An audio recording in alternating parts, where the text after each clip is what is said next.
अच्छा जी, then you got gas liquid chromatography. Gas liquid chromatography में क्या होता है? कुछ भी नहीं होता। इस केस में आपके पास सॉलिड या लिक्विड था which was the stationary phase, और लिक्विड, सॉरी, इसमें इन थिन लेयर में लिक्विड था, मोबाइल फेज है ना। इस केस में क्या होता है? इसमें मोबाइल फेज गैस होती है, खत्म, बस इतना सिंपल है। इसमें मोबाइल फेज आपका गैस होती है। अच्छा, let's write this down over here. इसमें एग्जैक्टली exactly क्या होते हैं वो भी लिख लेते हैं यहाँ पे।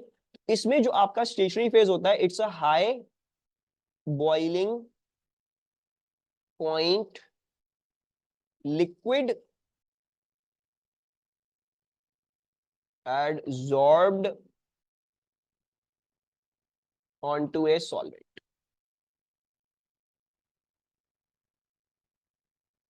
और मोबाइल फेज क्या होता है? It is a gas, any gas, for example like helium. Once again वही डिस्टिंक्शन क्लियर रहनी चाहिए कि ये दोनों चीजें, इन दोनों की पोलैरिटी डिफरेंट होनी चाहिए ताकि इंटरमोलेक्युलर फोर्सेस डिफरेंट फॉर्म हो सके। ठीक है, sample apparatus looks like this. ठीक है, ये बना बनाया आता है, बना नहीं सकते आप। तो आप जो अपना सैंपल इंजेक्शन करते हो कैरियर गैस से क्या मतलब है? मोबाइल मोबाइल फेज वाली गैस वो यहां से अंदर जा रही है। ठीक है, इंजेक्टर अवन है, ये गर्म करके क्या करता है? It makes the thing very very hot and it inputs into a this chamber. इस चेंबर में क्या होता है? इस चेंबर में बेसिकली कॉइल की तरह एक ट्यूब जा रही होती है। This is a whole coil. ठीक है, अच्छा, अब ये जो कॉइल है आपका, this coil thing, this coil thing is made up of your stationary phase. जो कॉइल की वॉल्स होती है ना, वो सारी स्टेशनरी फेज से बनी है, मतलब वो सॉलिड है और उसके ऊपर एब्जॉर्ब्ड होगा कोई ऐसा हाई बॉइलिंग पॉइंट लिक्विड।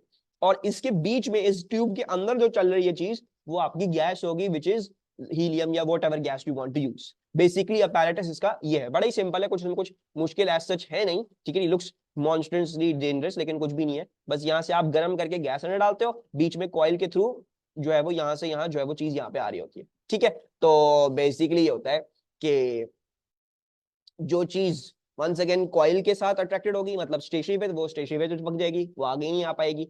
और जो चीज गैस के साथ ज्यादा अट्रैक्टेड है, तो वो जो है वो गैस के साथ निकल जाएगी। ठीक है जी। An organic compound stationary, no not an organic compound stationary. Stationary से मतलब मेरा बच्चा ये है हाला। उस केस में स्टेशनरी क्या था? वो जो चीज थी जो अपनी जगह पे रह रही है, ठीक है, वो नहीं हिलती। सिमिलरली इसमें जो इसकी कॉइल है ना, लेट्स ड्रॉ द कॉइल, मैं बना ही देता हूँ कॉइल।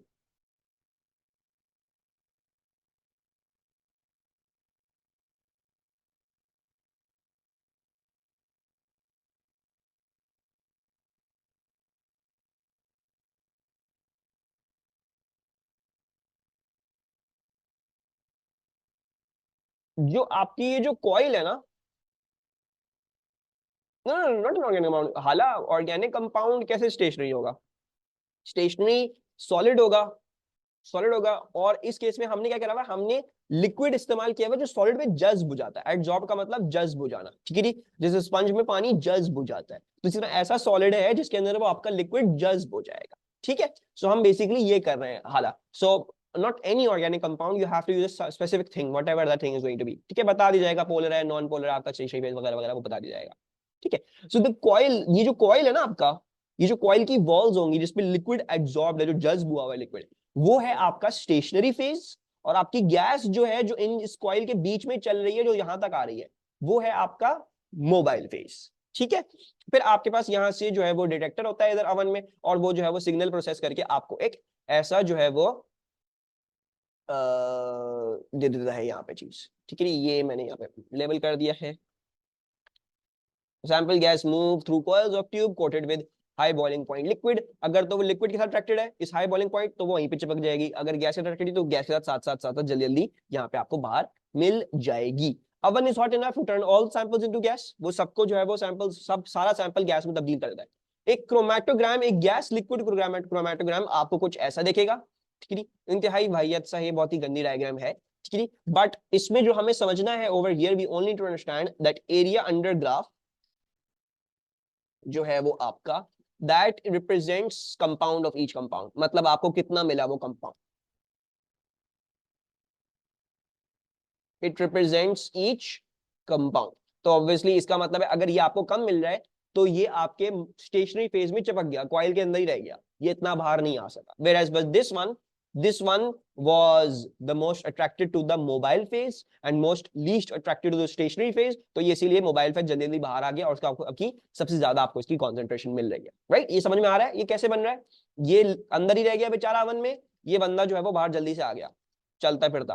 राइट, ये मिडवे होगा, ये भी कुछ मिडवे होगा. राइट, सो इफ आई से द मोबाइल फेज, आपका जो मोबाइल फेज है वो नॉन पोलर है. अगर मैं ये बोलूं मोबाइल फेज नॉन पोलर है और स्टेशनरी फेज जो है वो पोलर है, तो can I say that this thing was most probably polar and this thing was most probably non polar. Yep, can I say that ये चिपका रहेगा अंदर, बाहर नहीं आ सके इतनी इसकी कॉन्सेंट्रेशन. इसकी आपको सबसे ज्यादा एनर्जी मिल रहा है, ये साथ साथ स्टेशनरी फेज के चिपक के जल्दी जल्दी भाई साहब जो है वो बाहर आ गए. Right, is this clear to everyone? अच्छा, the components are separated by different boiling points.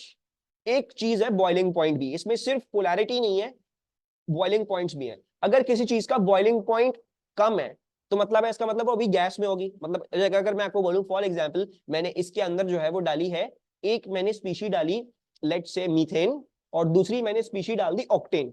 ठीक है, if I put one as methane one as octane, octane हम सबको पता है हाई बॉइलिंग पॉइंट पेट्रोल होता है वो बेसिकली, और दूसरी स्पीशी क्या है, मीथेन है, और हमने इंजेक्टर वन में डाल दिया, तो जाहिर बात है ऑक्टेन यहाँ बीच बीच में कंडेंस करेगा, eight many places it will condense. Whereas methane वो तो होता ही ऐसा, वो तो जल्दी जल्दी निकल जाएगा आगे. तो आपको नजर आएगा अच्छा मीथेन आपको ज्यादा मिल गया, ऑक्टेन बेचारा अंदर ही रह गया, वो यहाँ पे निकल नहीं पाया. वैसे ऑक्टेन डालोगे नहीं, फ्लेमेबल होता है, मीथेन भी फ्लेमेबल होता है, लेकिन जस्ट एज एन एग्जांपल, जो चीज लिक्विड में होती ज्यादा एग्जिस्ट करती है, सॉलिड में एग्जिस्ट करती है, उसका बॉइलिंग पॉइंट हायर है, तो वो यहाँ पे बीच में इस कॉइल में काफी दफा कंडेंस करेगा. ठीक है, और जो चीज वैसे ही उसका बॉइलिंग पॉइंट कम है तो वो कंडेंस नहीं करती है, वो सीधा सीधा जल्दी जल्दी यहाँ पे बाहर आती है. So one of the things is to separate, you use आप बॉइलिंग पॉइंट्स की बेसिस पे सेपरेट कर सकते हो. दूसरी चीज क्या है, वंस अगेन वही पोलैरिटी वाली चीज, जैसे मैंने अभी बताया, अगर ये mobile phase non polar stationary polar है तो उसके चिपक जाएगा, उसके नहीं चिपकेगा. वही कहानी है जो हमने उधर भी देखी थी लेयर क्रोमैटोग्राफी में. So it's the same thing. ठीक है, then there is also something, आप इसमें थिन लेयर क्रोमैटोग्राफी में रिटेंशन फैक्टर्स निकाल सकते हो, इसमें आप रिटेंशन टाइम्स निकाल सकते हो. ठीक है, so the one with high boiling point will be less in concentration in detector. Yes, हाला, but it also depends on the polarity. हो सकता है वो इसका बॉइलिंग पॉइंट कम है लेकिन पोलैरिटी ज्यादा हो, तो वो चिपक के हो सकता है वो भी ज्यादा निकल जाए. Depends on the factor. Examiner question उस पर कैसे बनाया हुआ है, हम उस चीज को देख के फिर एग्जामिनर को बता देंगे. ठीक है, will look at the question. हमें इन दोनों चीजों को हैंड इन हैंड कंसीडर करना पड़ेगा. अच्छा, देन जैसे इधर रिटेंशन फैक्टर्स थे वैसे ही यहाँ पे रिटेंशन टाइम है. रिटेंशन टाइम भी एक ऐसा ही मेजर है कि भाई मैंने आपको कोई भी सैंपल दिया, उसका रिटेंशन टाइम हमेशा एक ही आएगा. अगर आपने सॉल्वेंट से इस्तेमाल किया, कंडीशन सारी सेम है, उसका रिटेंशन टाइम वही आएगा. So you can once again compare it to industry values and you can get कि ये चीज था ठीक है. ठीक है, so different compounds can be identified by standardized RT, retention times. Retention time is the time taken by a particular component to produce a maximum peak at the display when it was injected. तो inject करने के बाद जब उसने maximum peak दी, उस दौरान जो आपका टाइम आया उसको बोला जाता है रिटेंशन टाइम.